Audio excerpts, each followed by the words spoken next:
Coordination बना रहे जी, हमने भी साथ मिलकर काम करना, लेकिन ऐसी कोई वो भावना नहीं थी कि उसका अंतराला लगाने के लिए हम बातचीत के लिए ही गए थे वीडियो साहब में। पहले तो हमसे सोच रहे थे वहीं से हमारा समाधान हो जाए, वहाँ नहीं होगा तो ऊपर आएंगे।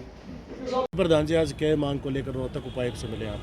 आज रोहतक जिले के हमारे कलानौर ब्लॉक के कुछ सरपंच साथियों के ऊपर बीडीओ कलानौर ने मुकदमा दर्ज करवाया, तो उसी विषय में हम डीसी साहब से मिले थे। डीसी साहब ने आश्वासन दिया कि इस मामले को जल्दी ही खत्म किया जाएगा। क्या मामला था?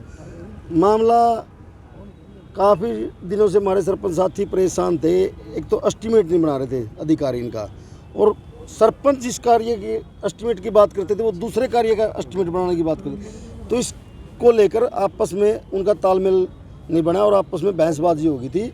और उसी विषय में वीडियो साहब ने दरखास्त दी और इनके ऊपर 323 और 506 का मुकदमा दर्ज करवाया। तो क्या आश्वासन मिला है उपायुक्त को? डीसी साहब ने बिल्कुल आश्वासन दिया कि 2-4 दिन के अंदर ही आपका मामला ये खत्म कर दिया जाएगा। कितने सरपंचों के ऊपर एफआईआर दर्ज? 5-6 सरपंचों के ऊपर मुकदमा दर्ज हुआ है। और कुछ? हाँ बिल्कुल। और एक हमारा उद्देश्य था, आज 5 नवंबर की टोहाना के अंदर रैली रखी है, पंचायती राज अधिकार बचाओ रैली।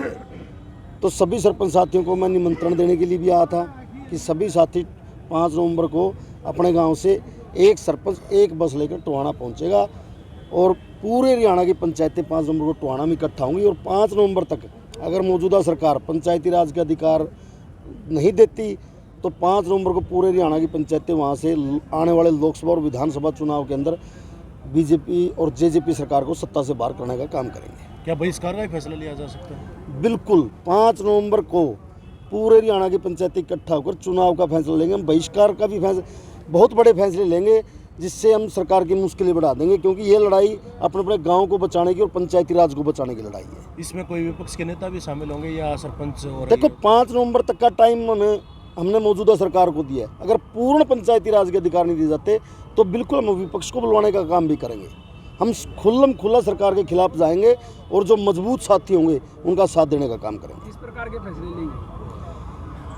चुनाव के अंदर ना हम बीजेपी को वोट डालेंगे और ना अपने लोगों को जागरूक करेंगे। भाई अपने गांव को बचाने की और पंचायती राज को बचाने की लड़ाई है।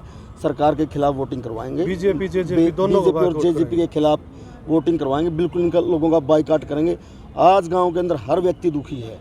फैमिली आईडी के नाम पर पहले पंचायतें सर्वे करके देती थी, भाई मेरे गांव के अंदर इस व्यक्ति की राशन कार्ड के लायक है, ये व्यक्ति जो मकान के रिपेयर के पैसे मिलते हैं उसके लायक। लेकिन अब ये ऑनलाइन वाला सिस्टम ऐसा है कि हर व्यक्ति दुखी है। किसी का राशन कार्ड कट गया है, किसी की तनख्वाह कट गई है। सरकार की गलत नीतियों के कारण हर वर्ग दुखी है। सरपंच जी, इसका कोई रास्ता है आपकी तरफ से, कोई सुझाव कि क्या होना चाहिए? हमारा तो एक ही सुझाव है, जो संविधान के अंदर अधिकार दिए गए हैं, पंचायती राज के अंदर जो अधिकार दिए वो पूर्ण रूप से दिए जाए, ताकि हम अपने अपने गाँव का विकास कर सकें। कोई भी देश तरक्की जब करता है जब नीचे से विकास होता है। अगर गांव का विकास होगा, गांव तरक्की करेंगे तभी तो देश आगे बढ़ेगा। आपने पहले भी आंदोलन किए हैं, कहाँ तक बातचीत आपके सरकार के साथ हुई है? कई दौर की बात, कहाँ तक हल निकला आपका? सरकार की मंशा साफ नहीं है।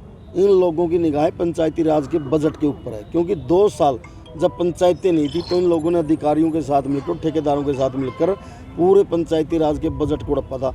आप एक चीज़ देखना, हर ब्लॉक के अंदर तीज महोत्सव के नाम पे भी पैसे निकाले गए पंचायतों से पहले।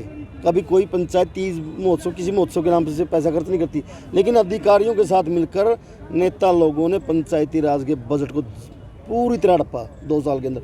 वही लोगों को मुश्किल। अब एक चीज़ देखो, हर ब्लॉक के अंदर एक फर्म निर्धारित करने पर लगे हुए हैं कि उसी फर्म से आप लोग मटेरियल लोगे। भाई वो सीधा सा मकसद है इनका।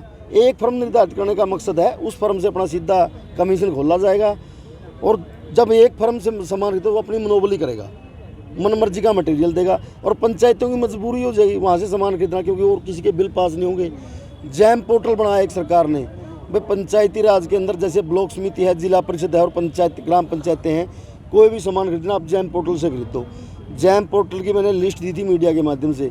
जो सुप्रीम की प्लास्टिक की कुर्सी होती है वो 700-750 रुपये की मिलती है, लेकिन जैम पोर्टल के ऊपर 39 रुपये उसका रेट है।